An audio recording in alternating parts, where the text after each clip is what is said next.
But indirectly are directly ఆ పార్టీలో persons గెలుస్తారని కూడా కొంత చెప్తే వాళ్ళు సంతోషపడతారేమో, అలాంటి ప్రయత్నం ఏమైనా వాళ్ళ కోసం చేయాలేమో. అవసరం లేదు. అంటే నేను అనేది ఏంటంటే ఈ సందర్భం అసలు ఇది మనం జనరల్ ప్రిడిక్షన్ కదా, మనం ఎలక్షన్ అయినాక తీసుకుందాం. ఖచ్చితంగా సంచలనాత్మకమైన ఇంటర్వ్యూ ఇస్తా నీకు. బట్ మీరు ఆన్ రికార్డ్ చెప్పారు లాస్ట్ ఇంటర్వ్యూలో ఎలక్షన్ అయినాక జగన్ గారు గెలుస్తారు అండ్ గెలిచిన తర్వాత మళ్ళీ ఇంటర్వ్యూ చేద్దాం. బట్ ఇందాక మీరు అన్నారు మేలో మళ్ళీ జాతకం మారుతుంది అని చెప్పి. మిథున రాశిది జగన్మోహన్ రెడ్డిది చాలా మంది దీన్ని ట్రోల్ చేస్తున్నారు యూట్యూబ్ లో కానీ ట్విట్టర్ లో కానీ. నేను అన్న విషయం ఏంటంటే మిథున రాశి జగన్మోహన్ రెడ్డి గారిది ఎలక్షన్ అయిన తర్వాత ఆయన నెగిటివ్ రిజల్ట్స్ ఉంటాయి. గెలుస్తాడు తర్వాత ఎలక్షన్ నేనంటే రిజల్ట్ తర్వాత మాట్లాడుతున్నా. సో గురువు ఏంలోకి వస్తున్నాడు కాబట్టి అప్పుడు ఏమేమి సమస్యలు ఉంటాయి అంటే ఒక్కొక్క గ్రహం కొన్ని సమస్యలు ఇస్తుంది. సో గురు గ్రహం ఏమేమి ఇస్తుంది, మళ్ళీ పోలీస్ కేసులు అంటారా, కోర్టు కేసులు అంటారా, మళ్ళీ సిబిఐ కేసులు తిరగదొడతారా, మళ్ళీ ఏం చేయాలి అప్పుడు మాట్లాడుకుందాం. మళ్ళీ మనం క్లియర్ గా మాట్లాడుకుందాం, చాలా మంది గురించి మాట్లాడుకుంటాం కాబట్టి అప్పుడు నేను ఇచ్చే కొద్దిగా సంచలనాత్మకమైన. ఈ ఉగాది నుంచి 2 తెలుగు రాష్ట్రాల్లో రాజకీయ ప్రముఖులకు సంబంధించి the good time the bad time ఎవరికి ఉంది అంటే ఏం చెప్తారు? ఆల్మోస్ట్ ఆల్ అందరికీ అంటే బాగానే ఉంది, కానీ తెలంగాణకు సంబంధించి మాత్రం కేటీఆర్ గారు మాత్రం ఖచ్చితంగా సమస్యలు ఉంటాయి. ఆయన జైలుకు వెళ్లే సూచనలు కనిపిస్తా ఉన్నాయి ఈ సంవత్సరం. అంటే ఈ సంవత్సరం అని చెప్పలేను, ఈ ఉగాది సంవత్సరం అంటే 2025 జూన్ లోపు ఆయన జైలుకు వెళ్లే అవకాశాలు ఉన్నాయి కేటీఆర్ గారు 100%.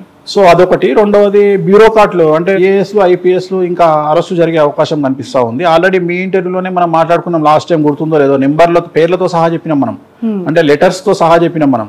సో అప్పుడు మనం ఏం మాట్లాడడం, కవిత అరెస్ట్ అయితే నీ ఇంటర్వ్యూలోనే చెప్పిన, నేను అక్టోబర్ లో ఇచ్చిన ఇంటర్వ్యూలో జరిగింది. బట్ కేటీఆర్ గారి అరెస్ట్ దేని వల్ల ఉండొచ్చు అంటే చెప్పలేమమ్మా. గట్ల చెప్తే మన ప్రిడిక్షన్ ఎందుకైతే నేను ఇన్ఫర్మేషన్ ఇప్పటికే నేను చెప్పేటి జనాలు చాలా మంది వీడుతుంది. ఎందుకంటే నేను చెప్పినవన్నీ కూడా జరిగిన తర్వాత చెప్పినట్టుంటాయి, అంటే విశ్లేషణ చేసినట్టుంటది. అందుకని భయపడుతున్నారు ఏంటంటే ఇంత క్లియర్ గా ఎట్లా చెప్పగలుగుతున్నాడు, ఇన్ఫర్మేషన్ ఏమైనా ఉందా వీనికి అనే డౌట్ వస్తుంది జనాలకు. సో నిజంగా నాకు ఇప్పుడు నేనైతే దగ్గర అరెస్ట్ చేపియా కదా, సో ఏ కేసులో పోతుండో నేను చెప్పలేను. సో ఖచ్చితంగా ఆయన కారాగార వాసం అయితే ఉంది కాబట్టి ఆ ఒక్క విషయంలోనే ప్రాబ్లం ఉంది. ఇంకా అంతకు మించి ఇంకా తెలంగాణలో పెద్ద సంచలనాలు ఉండేటువంటి అవకాశాలు అయితే లేవు.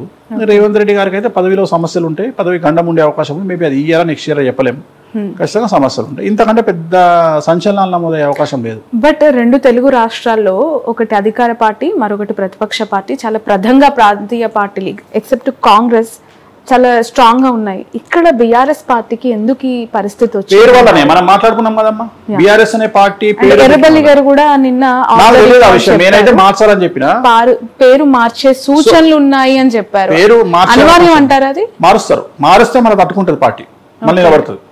బీఆర్ఎస్ అయితే మాత్రం ఇక పార్టీ ఉండదు, ఇక ఆ పార్టీ నాశనం అయిపోతుంది మొత్తం. సో అందుకని దాన్ని టీఆర్ఎస్ గా మారిస్తే మంచిది. ఇది నా సలహా అనుకున్నా పర్వాలేదు, ఖచ్చితంగా మార్చే అవకాశాలు కనిపిస్తున్నాయి నాకు కూడా. అంటే నాకు కూడా ఎవరో చెప్పారు, అది నేనే రీజన్ అని కూడా చెప్పారు నాకు. అంటే మీరే చెప్పిండ్రు కదా, నీ ఇంటర్వ్యూలో చెప్పిన గుర్తుంది కదా. సో వేణుస్వామి గారు మీ వల్లనే బీఆర్ఎస్ పార్టీని టీఆర్ఎస్ గా మార్చే అవకాశాలు ఉన్నాయి, మీరే రీజను, మన మీటింగ్ లో కూడా మీ గురించే మాట్లాడుకున్నాము అని చెప్పిన. సో ఇట్లా నమ్మే వాళ్ళు కూడా ఉంటారు, మార్చుకునే వాళ్ళు కూడా ఉంటారు, ఎట్ ది సేమ్ టైం తిట్టే వాళ్ళు ఉంటారు. సో నేను అదే చెప్తున్నా, చెరువు మీద కడుక్కోకపోతే నాకు వచ్చే నష్టం ఏం లేదు. వేణుస్వామి దుకాణం బంద్ చేయమంటే ఇలా దుకాణం బంద్ చేస్తాడు, రేపటి నుండి దందా చేసుకుంటాడు, మటన్ కొట్టు పెట్టుకుంటాడు, చికెన్ కొట్టు పెట్టుకుంటాడు, మందు కొట్టు పెట్టుకుంటాడు. I'm ready to business anything, ఏదైనా చేసుకుంటారు, రియల్ ఎస్టేట్ చేసుకుంటా, నాకు వచ్చే భయం ఏం లేదు. చాలా మంది నన్ను ఫైనాన్షియల్ కొడదాం అనుకుంటున్నా, అది మీ జన్మ ఇంకా 100 జన్మలు ఎత్తినా మీ వల్ల కాదు, 100 జన్మలు ఎత్తినా నన్ను ట్రోల్ చేసిన అయితే నాకు ఎంజాయ్ చేస్తా. నేను రాత్రి నా స్టేటస్ చూసినావు కదా, వేణుస్వామి స్టేటస్ పెట్టుకుని పండుకున్నాను నేను ఎంజాయ్ చేసి. సో ఐ లవ్ ట్రోలింగ్ అని పెట్టిన, I love meming, I love trolling. So నేను ఎంజాయ్ చేస్తాను, నాకు వచ్చే చేసుకున్న వాళ్ళకి చేసుకున్నా, అంత ఫ్రీ పబ్లిసిటీ ఇచ్చుకోండి, ఎంత ఇచ్చుకుంటారు. బట్ ఎంత అనుకున్నా కూడా ఎక్కడో ఒక దగ్గర మనసులో అంటే being in family person, wife పాప దగ్గర డిస్కషన్స్ వచ్చినప్పుడు అనిపించదా మేబీ ఒక్క సందర్భంలో? నేను బాధపడకుండా వాళ్ళు బాధపడతారు కదా, పాప బాధపడుతుంది కదా, మా ఆవిడ బాధపడుతుంది కదా. ఇప్పుడు మనం అదే కదా చెప్పుకుంది. ఇప్పుడు మన కొడాల నాని గారు వస్తే తను అదే చెప్పింది, అన్న చాలా టార్చర్ పెడుతున్నారన్న, భయంకరమైన టార్చర్ పెడుతున్నారన్న, బాగా టార్గెట్ చేస్తున్నారన్న. సరే అమ్మ పట్టించుకోవద్దు, వాళ్ళు చెప్పేది వాళ్ళు చెప్తారు, నేను చెప్పినట్టే వాళ్ళు చెప్తారు, పట్టించుకోవద్దమ్మా ఉంటది, బాగా సఫర్ అవుతాము. ఇక వీటన్నిటికీ సమాధానం చెప్పేది ఉందమ్మా, ఎలక్షన్ అయినాక చెప్దామని ఆయన. ప్రశాంతమైన వేణుస్వామిని ఉగ్రరూపంగా చూస్తాం, అప్పుడా అన్ని దాచిపెట్టుకుంటున్నారు అయితే లోపల. ఎలక్షన్ కోసం వెయిటింగ్ అమ్మా, ఎలక్షన్ అయిన తర్వాత చాలా మంది కాన్సల్ చేసేది ఉంది. బిఫోర్ దట్ నేను ఇంకొక క్వశ్చన్ అడగాలి ముందు సబ్జెక్ట్ కి సంబంధించి. మామూలుగా పుట్టినరోజు యాజ్ పర్ డిఓబి చేసుకుంటాం, డేట్ ఆఫ్ బర్త్ పుట్టిన డేట్ ప్రకారం మనం చేసుకుంటూ ఉంటాము. ఆ రోజు మన పుట్టినరోజు సెలబ్రేషన్స్ మన స్థాయికి తగ్గట్టు ఉంటాయి. బట్ చనిపోయిన తర్వాత చనిపోయిన రోజుని మాత్రం తిథి ప్రకారం ఎందుకు చేసుకుంటారు? చనిపోయిన రోజుని ఎందుకు కన్సిడర్ చేయాలి? నీ ప్రశ్ననే తప్పమ్మా. నువ్వు అడగాల్సింది ఏంటి అంటే పుట్టినరోజును దేన్ని బేస్ చేసుకొని చేయాలని అడగాలి. చనిపోయిన రోజును తిథిని బేస్ చేసుకొని చేస్తారు. అప్పుడు నీ క్వశ్చన్ ఏమని ఉండాలి అంటే ఫస్ట్ క్వశ్చన్ రాంగ్. ఇది కూడా తిథి ప్రకారమే చేయాలి కాదు, నక్షత్రం ప్రకారం చేయాలి. మనకు జ్యోతిష శాస్త్రం కానీ మన హిందూ ధర్మ శాస్త్రాలు కానీ ఏం చెప్పినాయి అంటే పుట్టినరోజుకు నక్షత్రాన్ని బట్టి చేసుకోవాలి. దాన్నే తిరు నక్షత్రం అంటాం. తిరు నక్షత్రం అంటే ఉదాహరణ, ఇప్పుడు నేను పుట్టిన నక్షత్రం ఒకటి ఉంది, ఆ నక్షత్రం ఏ రోజు ఉంటే ఆ రోజు నా పుట్టినరోజు చేసుకోవాలి. ఇప్పుడు ఉదాహరణ అబ్జర్వ్ చేస్తే కృష్ణాష్టమి అని చేస్తాం. కృష్ణాష్టమి చేస్తాం. కృష్ణాష్టమి ఎప్పుడు చేస్తాం? రోహిణి నక్షత్రం, జనరల్ గా రోహిణి నక్షత్రం. కొంతమంది అష్టమి రోజు చేస్తారు, కొంతమంది రోహిణి నక్షత్రం రోజు చేస్తారు. జనరల్ గా చనిపోయినటువంటి డేటు తిథిని బేస్ చేసుకొని చేస్తారు. ఆ తిథి కూడా మధ్యాహ్నం ఖచ్చితంగా 12:30-1 గంటకు ఉండాలి. సూర్యోదయానికి ఉండడం ప్రామాణికం కాదు ఇక్కడ. ఇప్పుడు ఉదాహరణ, ఒక వ్యక్తి త్రయోదశి నాడు చనిపోయింది అనుకుందాం. సపోజ్ త్రయోదశి నాడు చనిపోతే త్రయోదశి నాడు మధ్యాహ్నము ఆ రోజు త్రయోదశి ఉండాలి. ఉంటేనే తద్దినం పెట్టాలి, సంవత్సరికం పెట్టాలి. ఒకవేళ పొద్దున 6 గంటలకు పోతుంది అంటే ముందు రోజే పెట్టాలి. అంటే మధ్యాహ్నము పంతులు భోజనం చేసే టైంకు లేదా మనం భోజనం చేసే టైంకు ఆ తిథి ఉంటేనే ఆ రోజు తిథి పెట్టాలి. దాని పేరే తిథి. తిథిని తిథి అని ఎందుకంటారు అంటే ఆ చనిపోయిన వాళ్ళ తిథిని బట్టి మనం బేస్ చేసుకుంటాం. నక్షత్రం సంబంధం లేదు ఇక్కడ. కానీ పుట్టినరోజుకు మాత్రం నక్షత్రం చూసుకోవాలి. ఏ నక్షత్రం రోజు అయితే మనం పుట్టినామో ఆ నక్షత్రానికే మనం ఖచ్చితంగా బర్త్డే చేసుకోవాలి. ఇది హిందూ ధర్మశాస్త్రంలో మనకు ఇచ్చినటువంటి శాస్త్ర ప్రామాణికం. కానీ అవన్నీ దొరకాయి కాబట్టి మనం డేట్ ఆఫ్ బర్త్ ప్రకారం చేసుకుంటున్నాం. అంతే, చాలా ఈజీ యాక్సెస్ అన్నట్టు మనకు. కానీ కొంతమంది పండుగల నాడు పుట్టినాడు మాత్రం ఖచ్చితంగా పండుగ నాడే చేసుకో. ఉదాహరణ, వినాయక చవితి నాడు పుట్టిన డేట్ చూసుకోరు. వాళ్ళు వినాయక చవితి రోజే వాళ్ళ బర్త్డే. అట్లా వెరైటీ ఉంటుంది. కొంతమంది పండుగలు తప్పదు కదా ఇక వాళ్ళకి. ఎందుకంటే వినాయక చవితి ముఖ్యమా, వాళ్ళకు డేట్ ముఖ్యమా అంటే వాళ్ళు వినాయక చవితి ముఖ్యం అనుకుంటారు. ఎందుకంటే వాళ్ళ ఫెస్టివల్ ఇంకో ఫెస్టివల్ కలిసి వస్తుంది కాబట్టి, రెండు కలిపి వస్తున్నాయి కాబట్టి అట్లా చేసుకుంటారు. రైట్. గత ఇంటర్వ్యూలో finally to conclude, Pawan Kalyan and TDP party రెండు మాత్రమే అలయన్స్ ఉన్నాయి ఏపీ విషయానికి వస్తే. ఇప్పుడు బీజేపీ కూడా అక్కడ జత కట్టింది. ఏమైనా మార్పులు ఉంటాయా మీరు చెప్పిన గత ప్రిడిక్షన్స్? అంటే ఆ 3 పార్టీలు కలుపుకొని చాలా స్ట్రాంగ్ గా జగన్ గారి పైకి ఇప్పుడు దూసుకొస్తూ ఉన్నాయి. అండ్ మళ్ళీ జగన్ గారు విన్ అవుతారని మీరు చెప్పారు అఫ్ కోర్స్. కానీ రియాలిటీ కొంత టఫ్ గా ఉంది అని సర్వేలు చెప్తూ ఉన్నాయి. గ్రౌండ్ రియాలిటీ వీళ్ళ కూటమికే అవకాశం. అప్పుడు నేను రివ్యూయర్ అయితా, లేకపోతే నేను ఒక పొలిటికల్ అనలిస్ట్ అయితా, నేను జ్యోతిష్కుని ఎందుకు అయితా? నేను నమ్మిన సిద్ధాంతం ప్రకారం నేను పోతా. నాకు రిజల్ట్ నెగిటివ్ రాని పాజిటివ్ రాని నాకు అనవసరం. నేను చెప్పాలనుకున్నది చెప్తా. దానికి కూడా నేను ఫేస్ చేయడానికి సిద్ధంగా ఉంటా. నేను దానికి కూడా సిద్ధంగానే ఉంటా. బట్ నేను రివ్యూలను చూసి, నేను సర్వేలను చూసి నేను మాట్లాడలేదు.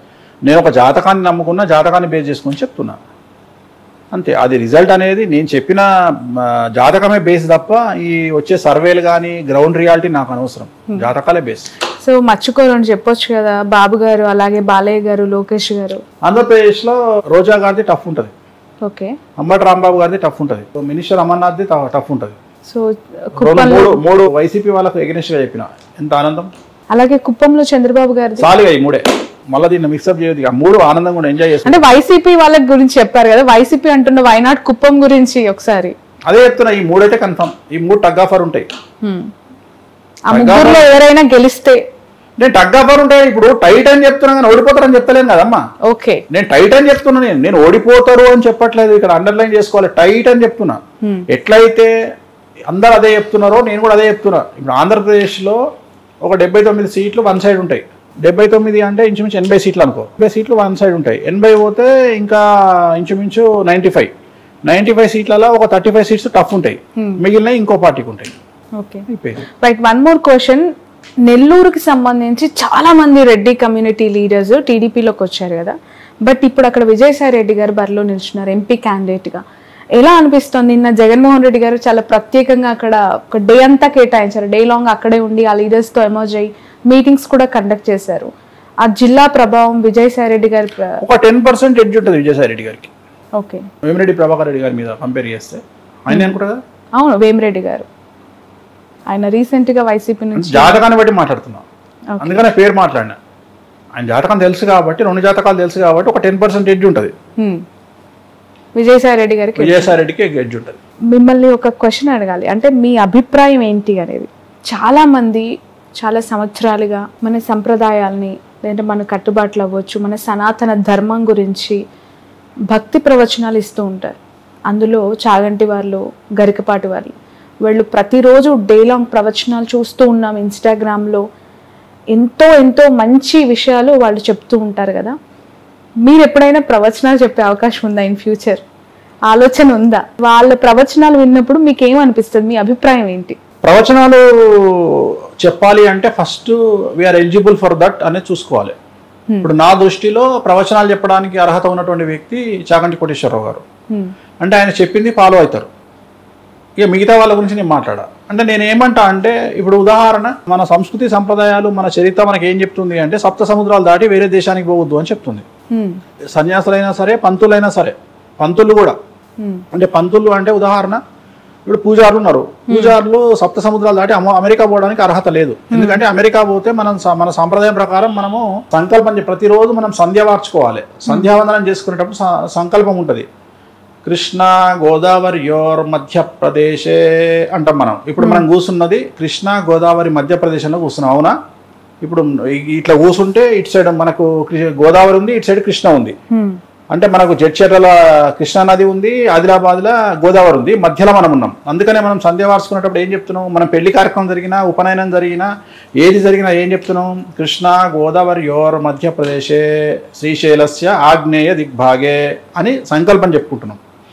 అమెరికాకు పోతే ఏమని చెప్తావు? నార్త్ కేరళీనా దిగ్భాగే ఆస్టిన్ గ్రహమే ఏం చెప్తావు? అంటే నీకు అమెరికా దేశంకి పోతే నువ్వు అసలు పూజలకే పనికిరావు. కానీ ఇప్పుడు మొత్తం జనాలందరూ అమెరికా పోవడానికి ప్రయత్నిస్తారు. పంతులు కూడా, పంతులు, సన్యాసులు, హిందూ మత ప్రచారకులు అందరూ పోతారు. సో దేశ కాలమాన పరిస్థితులను బేరీజ్ వేసుకొని ఓవర్కమ్ అయి వీళ్ళు పోతున్నారు. సో వీటి గురించి మాట్లాడే రైట్స్ వీళ్ళకి లేవు.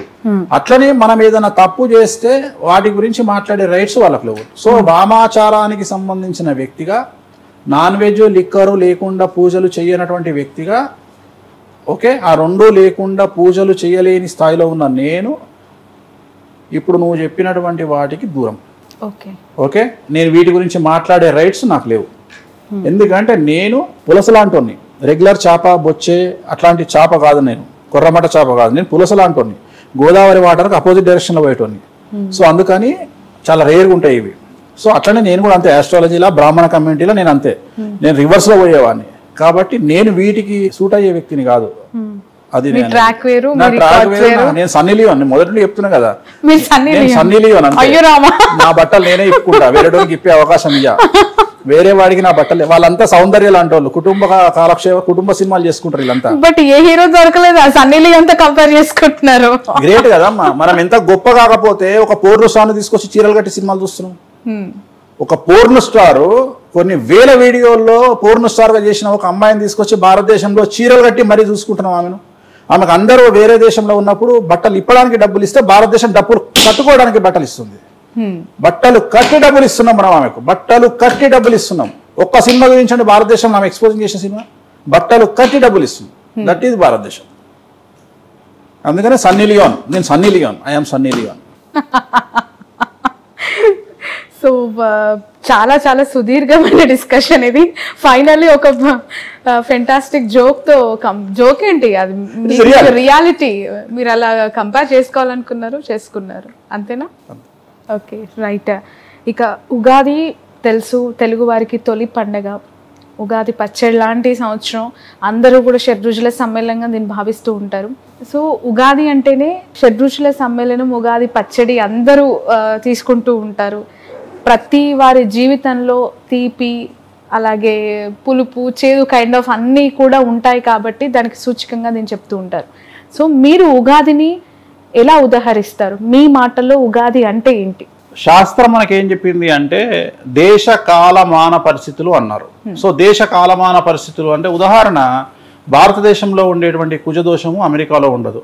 సో అమెరికాలో ఉండేటువంటి కుజదోషము ఆస్ట్రేలియాలో ఉండకపోవచ్చు, లేదా ఆస్ట్రేలియాలో ఉండే కుజదోషము న్యూజిలాండ్లో ఉండకపోవచ్చు. అంటే దేశ కాలమానాన్ని బట్టి, పరిస్థితులను బట్టి మనకు ఉన్నటువంటి సిచ్యువేషన్స్ మారుతాయి. అందుకనే దేశ కాలమాన పరిస్థితులు అంటూ ఉంటాం మనము. సో జనరేషన్ బట్టి కూడా పరిస్థితులు మారుతూ ఉంటాయి, జనరేషన్ బట్టి కూడా వాటి యొక్క సీరియస్నెస్ కంటెంట్ మారుతూ ఉంటుంది. ఇప్పుడు ఉదాహరణ కాలసర్పదోషం అని అందరూ మాట్లాడుతూ ఉంటారు. కాలసర్పదోషం అనేది భారతదేశానికే ఉంది. సో భారతదేశంలో పుట్టినటువంటి 90% ఆఫ్ ది పీపుల్కు కాలసర్పదోషం ఉంటుంది. సో దాన్ని పెద్ద సీరియస్గా తీసుకోవాల్సినటువంటి పని లేదు. సో ఇప్పుడు మనం మాట్లాడుకునేది ఏంటి అంటే అసలు జనరల్గా ఎక్కడైతే డబ్బు ఉంటుందో, ఎక్కడైతే అభివృద్ధి ఉంటుందో, ఎక్కడైతే స్టేటస్ ఉంటుందో అక్కడ సమస్యలు అధికంగా ఉంటాయి.